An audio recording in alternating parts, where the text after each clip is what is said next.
Çağır mısın ey şehir? Duyuyorum, sen kadim bense acemi. Büyüyorum, büyüyor. Kamaştı gözlerin ışıklarından. Arandım sakin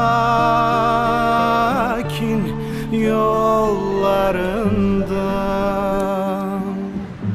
Geziyorum.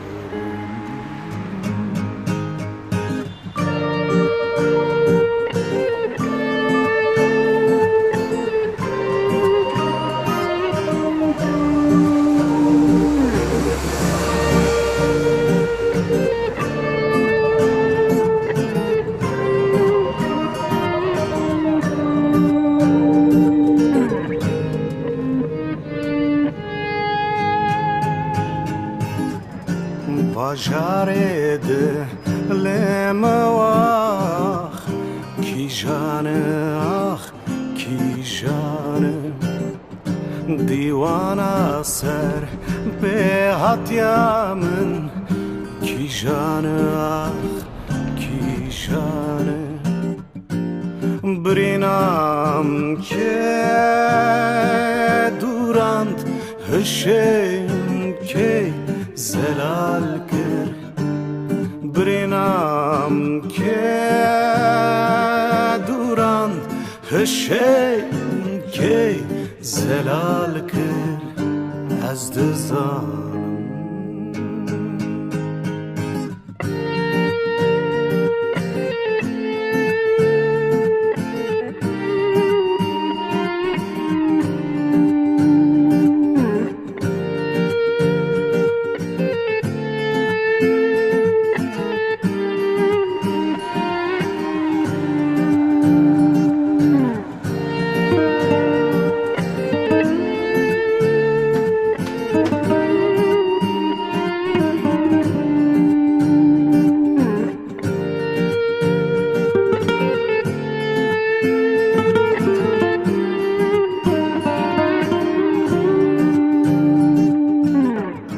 çağır mısın ey şehir? Tamam, duyuyorum, duyuyor. Sen kadim, bense acemi, büyüyorum. Tabii o kadimlik çok kalmadı yani. Çoğu insan davetsiz misafir gerçekten. Burası işte 5 yıllık, 10 yıllık bir yer. Şehrin sınırı. Şu arka tarafta işte ormanlık bir alan başlıyor. Ya tabii burada aslında böyle bir derinlik var ya ve bir bakirlik var. Ama bir taraftan da bir göz dikmişlik gibi de görüyorsunuz yani. Ya bu insanlar çok istedikleri için buraya gelmediler aslında. Yani bizim işte o dervişin heybesindeki gibi böyle bütün ani bir yolculuğa çıktılar ve bütün hayatlarını aslında sırtlarına taşıyıp buralara geldiler. O ani yolculuk dediğimiz işte savaş yaşandı, köyleri boşaltıldı, işte ormanları yakıldı ya da işte ekonomik nedenlerden insanlar zamansız bir yolculuğa çıktılar. İşte buralarda kendilerine bir yer bulmaya çalıştılar aslında. Ama zamanla tabii buralar oldu. Yani rantlaşmayla birlikte aslında değer kazanmaya başladı ve orada işte ormanları yakılan insanlar burada da görüyorlar artık. Yani muhtemelen buradaki işte bu ormanlara gidecek zamanla. Hakikati bilmek boynumuzun borcu ama o hakikatin içine daldığınızda aslında tabii birçok üzücü şeyle karşılaşıyorsunuz. Yani insana acı veriyor aslında. Mesela örneğin işte burası Beyoğlu, Pera. Çok ibretlik bir yerdir aslında. Böyle şu an işte bir soylulaştırma hareketi yapılıyor. İşte böyle turistik bir yer haline getiriyor. Türkiye'nin en popüler turistlerin geldiği bir yer. Ama bir taraftan hemen 100 metre ileride bambaşka bir hayat başlıyor. Tarlabaşı. Orası da işte eskiden Rumlar yaşıyordu, Ermeniler yaşıyordu.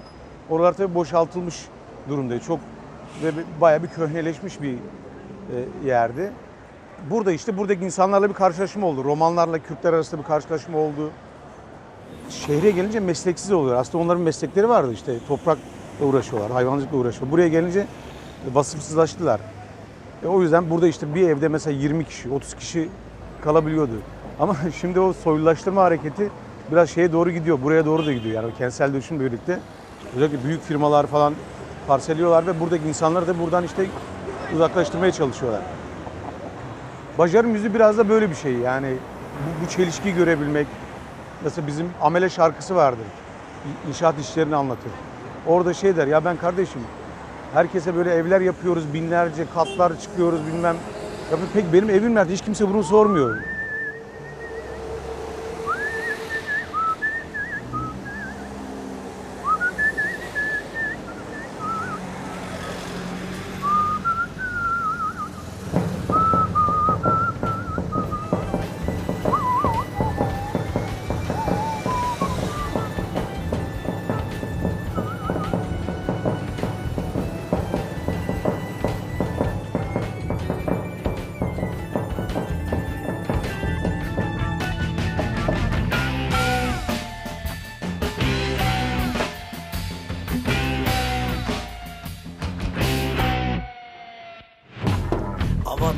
Avadıkım, şiverem alçeedikim Belki hun zanım mevano, bri xevim alçeedikim Belki hun zanım mevano, bri xevim alçeedikim Besi gorte u behi qaren, kis beqvaha vardikim Belki hun zanım mevano, bri xevim alçeedikim Belki hun zanım mevano, bri xevim alçeedikim Gehli şor, gehli şirim, nafseda malandı gerim Kes napırsı halime Çimaz behem aram Çimaz behem aram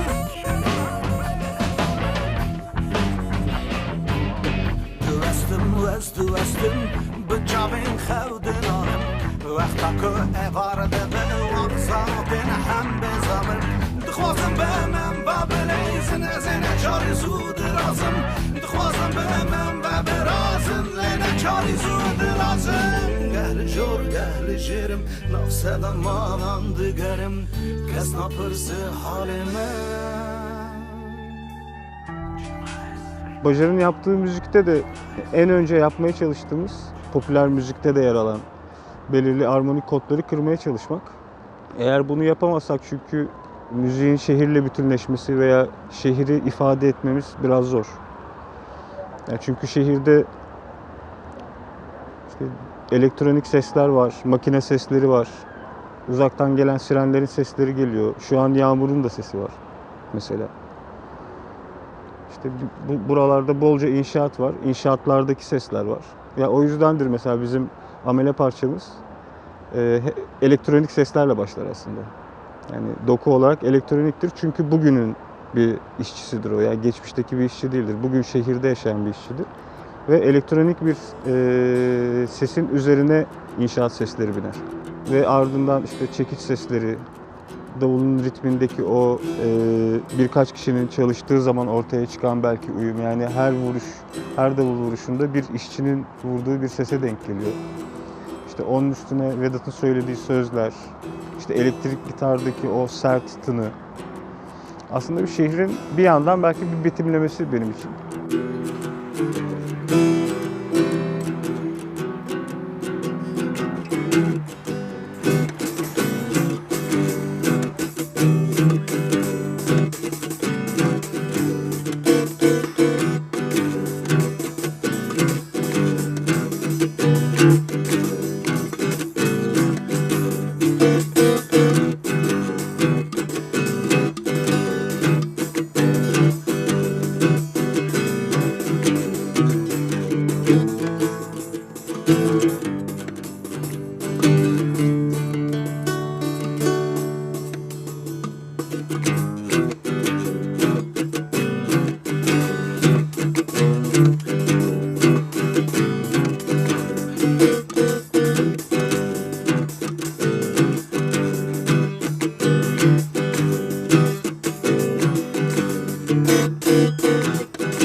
özellikle bu Türkiye şu an ekonomisi biraz inşaat sektörü üzerinden döndüğü için bir rant dünyası üzerinden giden bir şey var ve o işle uğraşanlar için bütün yollar açılmış durumda. İnanılmaz bir şey var yani işte bu ormanları falan biliyorsunuz bir ara reklamlarda kullandılar. Atın üstünde koşuyordu ya birisi. Malkoçoğlu gibi. Böyle bir ormanda falan işte orman içinden çıkıyordu. Bir de şey de var yani böyle bir dönemin ideolojisiyle siyasi atmosferiyle de çok şeyler böyle. Çok haşır neşir oldukları için. Mesela böyle Fatih gibi atın üstünde Fatih gibi çıkarak geliyor.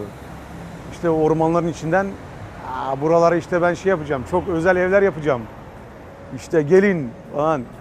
Yani böyle bir Osmanlıcı bir şey de var böyle yani. Yani şey de hemen bir tarihi de pazarlıyorlar.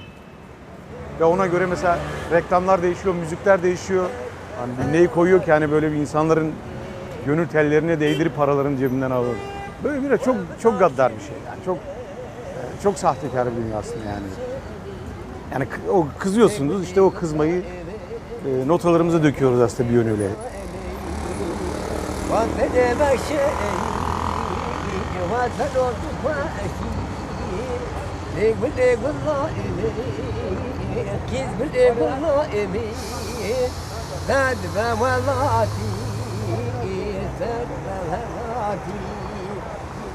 وطني ما خشى ومدد فاركين شبنا وطني ليق الله يمين شوق ليق الله يمين تدبى بحياتي تدبى ولاتي تدبى بشيعاتي ليق الله يمين شوق ليق الله يمين وابتشرينا وابتشري وابتشرينا وابتشري يقولي الله أمي جنبي الله أمي وطنو شرينو دلالو شرينو وطنو شرينو Lemen.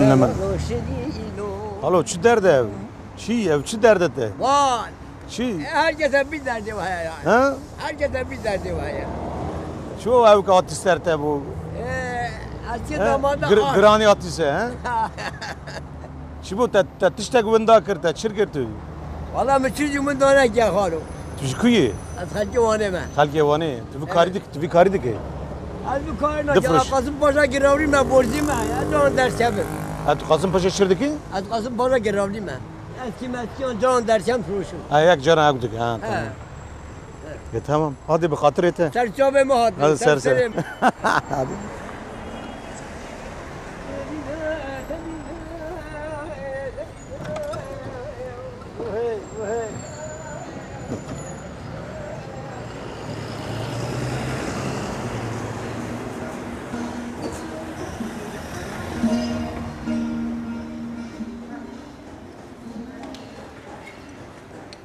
Böyle savaş sonrası görüntüler gibi değil mi burası biraz? İkinci Dünya Savaşı sonrası böyle. Buranın şeyi çok değişti tabii. Bir taraftan İstanbul çok işte bir göçmen şehri ya aslında böyle. İşte burada işte Afrikalılar çok var. İşte en son Suriyeliler geldi. Hizmet sektöründe ya da böyle şeylerde Kürtler düşük ücretlerle çalıştırılır. Şimdi mesela Afrikalılar daha düşük ücretle çalıştırıyor. Suriyeliler daha düşük ücretle çalıştırıyor. Böyle bir onlar arasında aslında bir rekabet yaratıyorlar. Her yeni gelen bir alta giriyor. Her yeni gelen bir alta. Böyle şey büyüyor böyle. O piramit öyle şey oluyor ki ama piramidin üstü gittikçe çok daralıyor. Yani üst böyle çok daralıyor piramidin üstü ve birden bir bombelik oluşuyor. İşte o bombelin içinde şeyler var yani. İşte kaybedenler var yani. Şimdi tabii yani buraya gelen insanların mesela Kürtleri düşün işte son göç dalgasından sonra yani işte 90'lar bir 20 yıl falan geçmiş. Peki bu insanlar hayatlarını yani oradaki kültürlerini koruyorlar mı aslında yani buraya geldiklerinde? Bunun iki yönü var. Bir oturup yani içe kapanıp kapalı diyebileceğimiz bir hayat biçimi yaşayabilirsiniz. Ama bu aslında içe kapanık gettolaşma kaçınılmaz olarak yani bir asimilasyonu getirecektir. Ya da şizofrenik bir hayat yaşayacaksınızdır. Kürtçeyi işte ben evde konuşayım, işte Türkçeyi de oradan çıktığımda konuşayım yerine bu iki dilin birbirine karıştı. Yani öbür türlü gerçekten Çünkü o yaşayan bir dil de olmayacaktır. Yani siz o dil mesela sadece işte evde işte yemek yapalım, işte muhabbet, aile sohbetleri ama bu o zaman edebiyatınızı geliştiremezsiniz. Felsefenizi geliştiremezsiniz. Yani yeni dünyanın dilini yakalayamazsınız. Şimdi öyle bir şehirde yaşıyoruz ki bir taraftan tabii şey de var yani bir kültürel emperyalizm boyutu var, hegemonya boyutu var, üst kültür ve bizi biraz işte yani diğer kültürleri alt kültür olarak gören bir yaklaşım var. Ya da bizim başarı düşündüğümüzde biz bu hayatı aslında nasıl anlatacağız noktasını. Bunun peki nasıl bir sound içinde anlatacağız? Hangi ses örgüleri, nasıl bir ses dünyası içinden anlatacağız? Çünkü nihayetinde biz aslında böyle daha çok rock enstrümanlarını kullanan bir ekibiz. Bajar'ın zaten isminden anlaşılacağı gibi aslında derdi şehirle. O şehrin dünyasını insanların köyden buraya getirdikleri ezgileri, hikayeleri, işte masalları her şeyi var. Ve biz onu aslında biraz şehrin sesiyle harmanlayıp ya da işte görece daha batılı bir orkestrasyonla harmanlayıp yansıtmaya çalışıyoruz. Mesela Bajar bir halay parça çalabilir ve o halay parçayı bas gitarla, elektrik gitarla, bateriyle yapar. Ve o köyden gelen insan için ya da geleneksel müziğe yakın olan insan için çok yabancı bir şey olmayabilir. Çünkü Bajar'ın aslında yapmaya çalıştığı müzikal dert de biraz bu. Yani şehire dair bir sesle aslında daha geleneksel olabilecek bir hikayenin nasıl harmanlanacağı meselesi. İşte orada da şehrin kaçınılmaz katkısı hepimizi etkiliyor ve yönlendiriyor.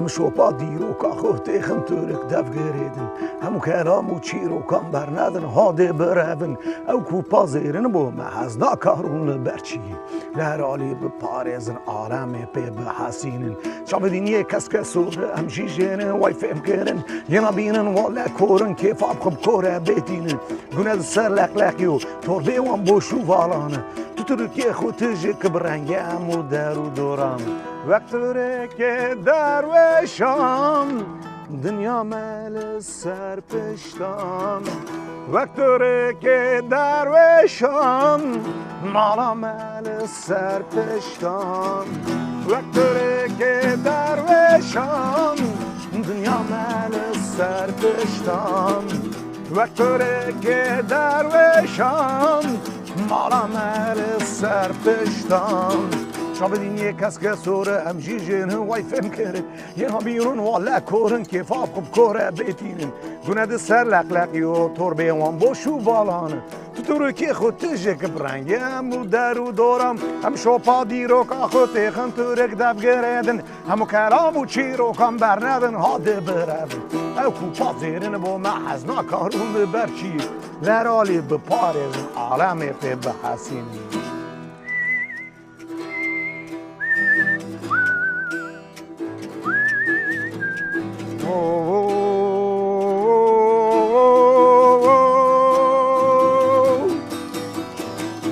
وقتی که درویشم دنیا مل سرپشتم وقتی که درویشم مالا مل سرپشتم وقتی که درویشم مالا مل سرپشتم وقتی که درویشم دنیا مل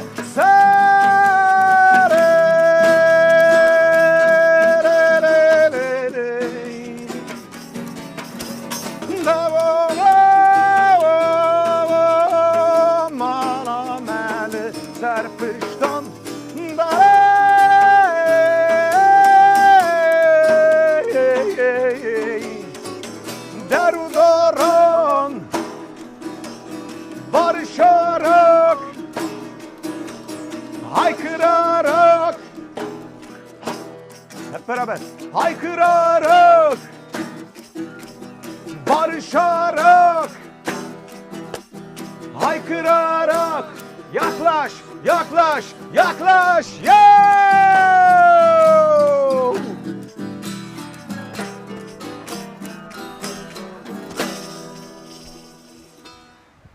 profesyonel olarak müziğe başlayan bir koroda, orkestrada bas gitar çalarken profesyonel müzik yapan bir abimizin beni görmesi ve ekibine dahil etmesiyle oldu. Bajar'a dahil olmam da benim için önemli bir dönüm noktası müzik kariyeriyle ilgili. Çünkü daha öncesinde çoğunlukla insanların isteğine hitap eden ya da açık dolduran bir müzik yapma zorunluluğu doğmuştu. Bajar'la aslında kendi istediğimiz şeyleri, kafamızdaki kurguları, denemelerimizi hayata geçireceğimiz bir alan yakaladık.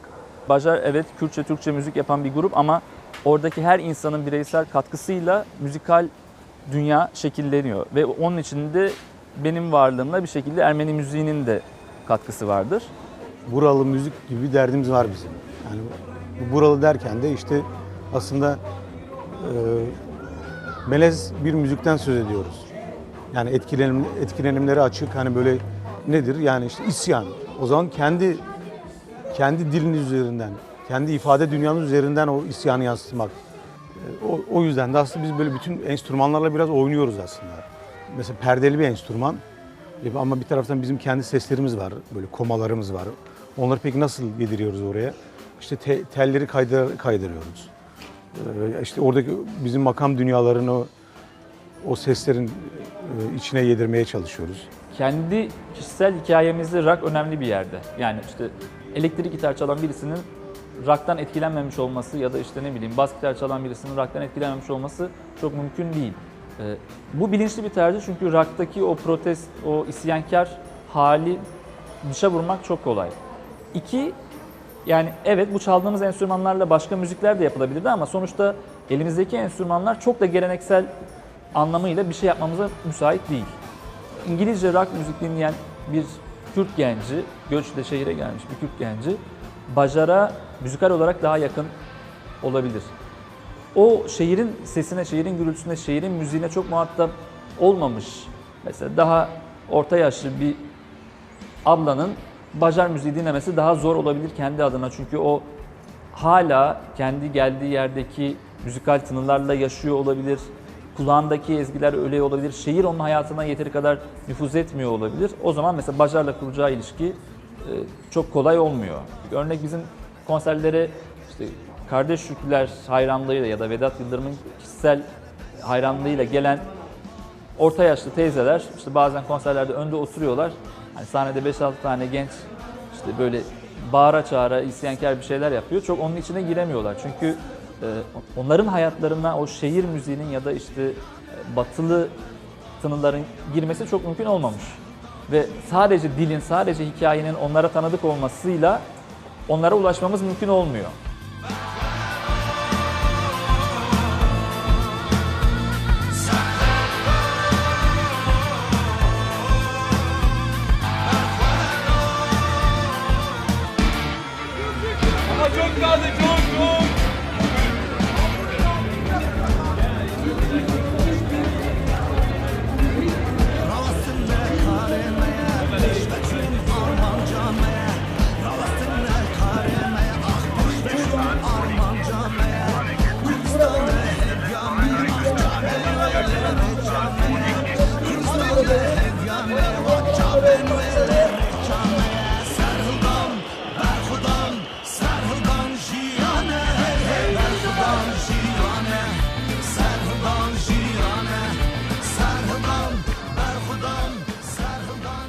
Müzikle ciddi temas etmen aslında üniversite zamanında başlıyor ve işte orada tabii ki ciddi müzik çalışmalarının olduğu bir ortam. İşte ilk defa aslında ardına varıyorum. Yani Ermenice diye bir şey var, Kürtçe diye bir şey var, Arapça diye bir şey var, Makedonca diye bir şey var filan.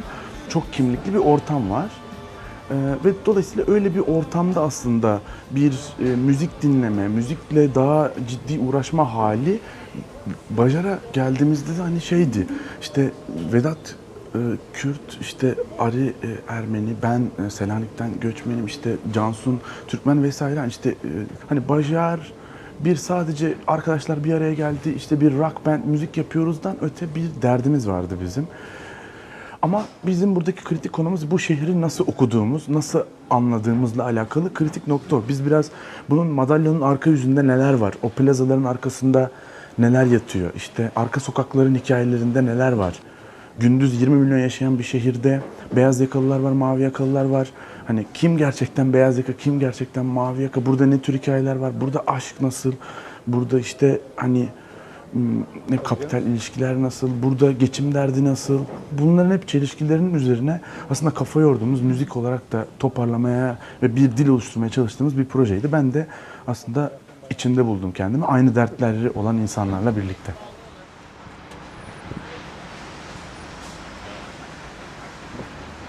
Ya Maslak gerçekten böyle şey bir yer. Bence böyle çok çılgın, saçma ve böyle deli bir yer.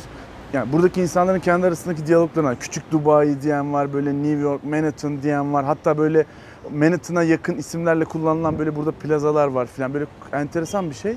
Hani ben biraz böyle plaza deliliği diyorum. Böyle buraya bir akşam böyle erken iner. Hani Ahmet Arif mapushane gibidir. Böyle Maslak ev tipi diye böyle çok konuşulur. Çünkü hani böyle gökyüzünü delen böyle tuhaf tuhaf uzay mekiğine mi benziyor? Burası bir yaşam alanı mı?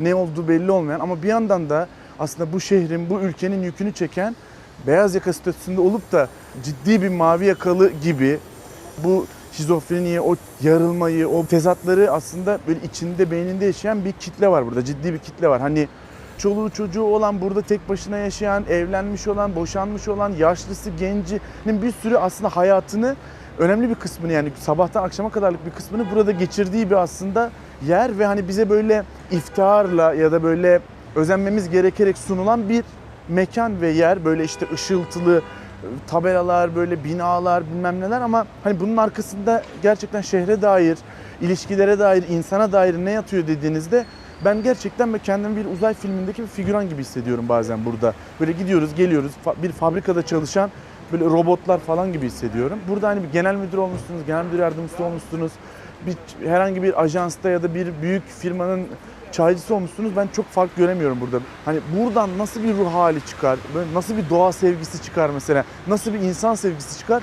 İnsan gerçekten şaşırıyor yani. Hani ben yeşil görmüyorsun, güneş ışığı görmüyorsun bir kere. Bu tuhaf, çarpık, bir insansız bir şehirleşmenin, kentleşmenin, dönüşümün aslında çok net bir göstergesi.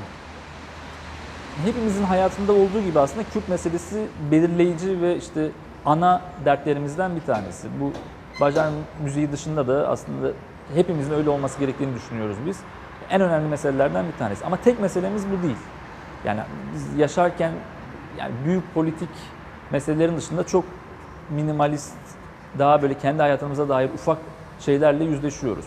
Bunun içinde sınıfsal mücadele meselesi olabilir. Örnek, şehirde yaşayan ve kendini görece şanslı sayan beyaz yakalıların derdini yansıtmak da aslında Bajar'ın dertlerinden bir tanesi. Göçle gelmiş insanların hikayelerinin içinde de aslında belki başka daha varoluşsal şeyler yatıyor olabilir. Yani tek mesele sadece işte insanların zorunlu göçlerle şehire yerleşmesi ve onların şehir çelişkileri değil.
Yine bir yorgun pazartesi,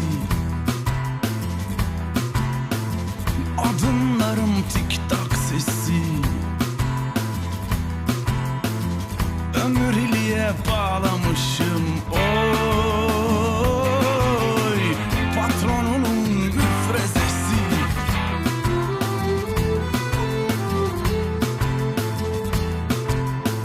Ütüm düzgün, yüzüm buruşuk,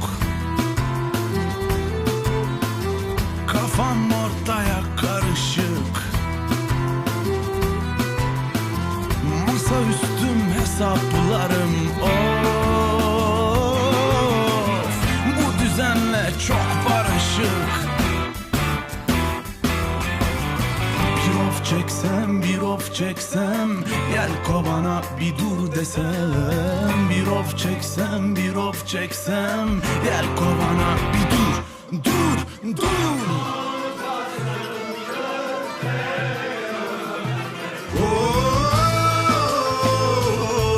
Boş ver, bugün cuma bir tek at geçer. Boş ver, doldur boşalt hadi keyfe keder. Boş ver, bugün cuma bir tek at geçer. Boş ver, yalan da olsa inan, inan geçer.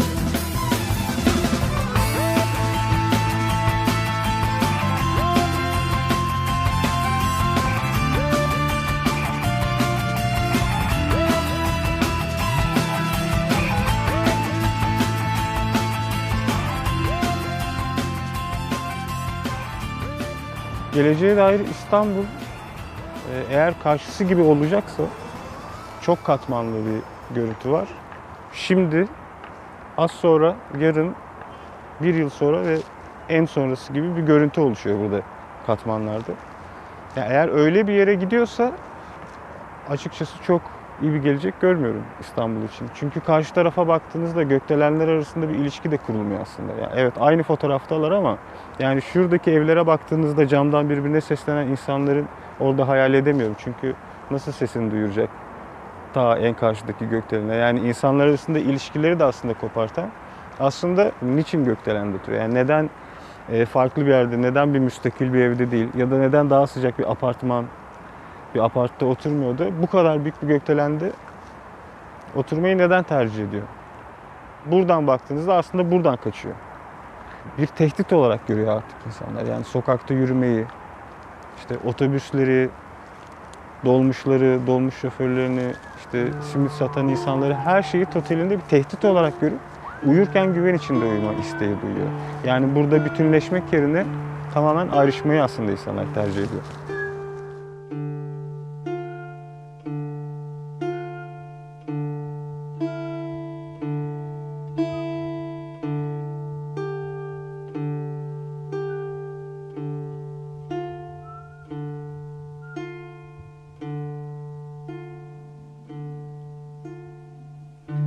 Are brare levedare Cia vedrش بخونات یا گرم برفا سور ده حال Are brare 5000 دناو سولی تیرین تمازن کربون پرا بردن مردان سران قرایی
çalıyorsunuz? Evet, beraber. Son, 2, 3, 4.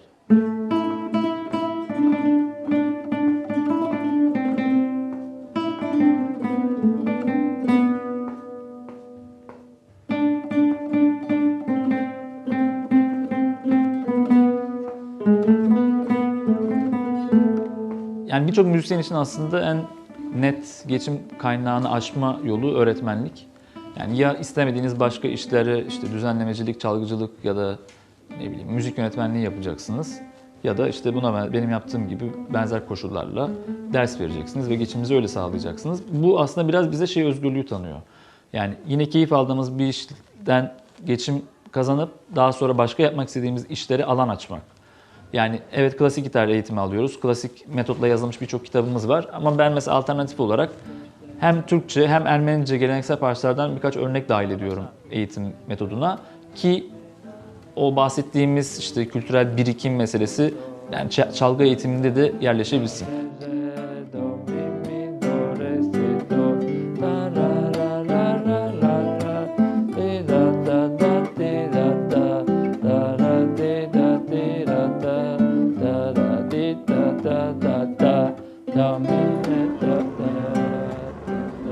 Koça Davi şarkısında aslında biz buraya işte 30 yıl önce gelen işte bir çocuk şu an nedir? 30-35 yaşındadır. Ve bir de yaşlılar var. Son Göç şarkının adı. O şarkıda gençler kendi hayatlarını kuruyorlar. Hani yaşlılar belki hani fırsat bulurlarsa kendi memleketlerine dönebilirler ama gençlerin pek dönme gibi niyetleri yok.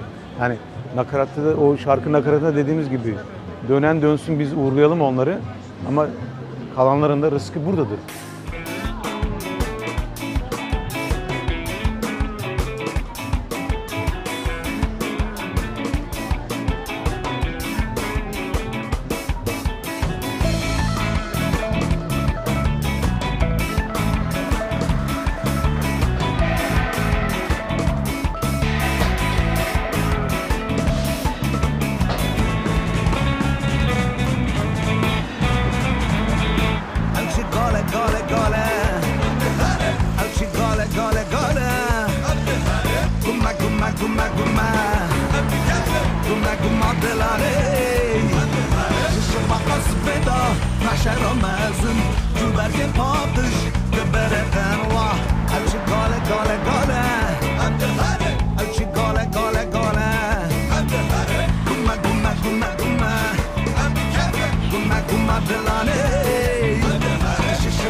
Vedat'ın tabii projeyi şekillendirmesi meselesi çok kaçınılmaz bir şey ve birçok aslında kurduğumuz cümlenin kaynağı Vedat'ın aklındaki fikirler.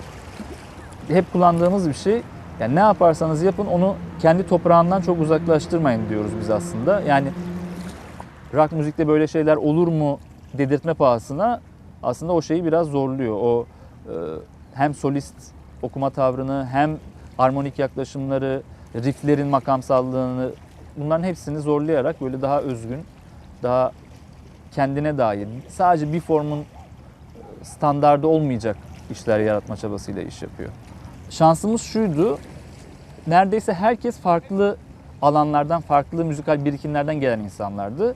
Herkes bir tarafa doğru çekerek aslında müziği ortaklaştığımız alanda durduk.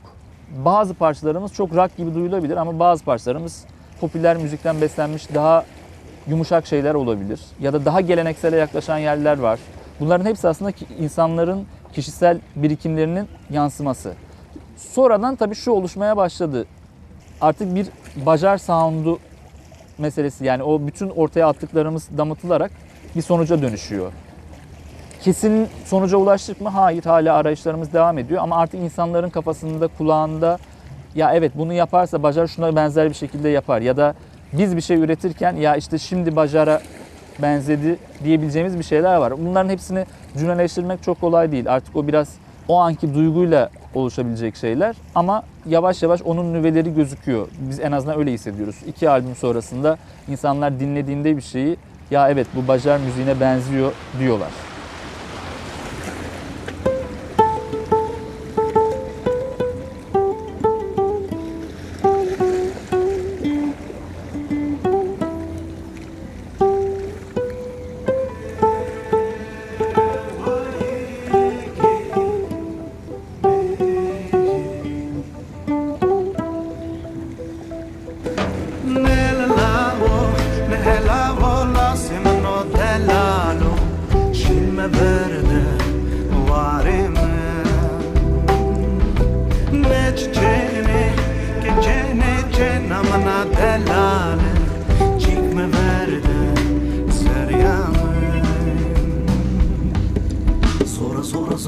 زورا محبت می هر دانی خورا زورا سلگون کرد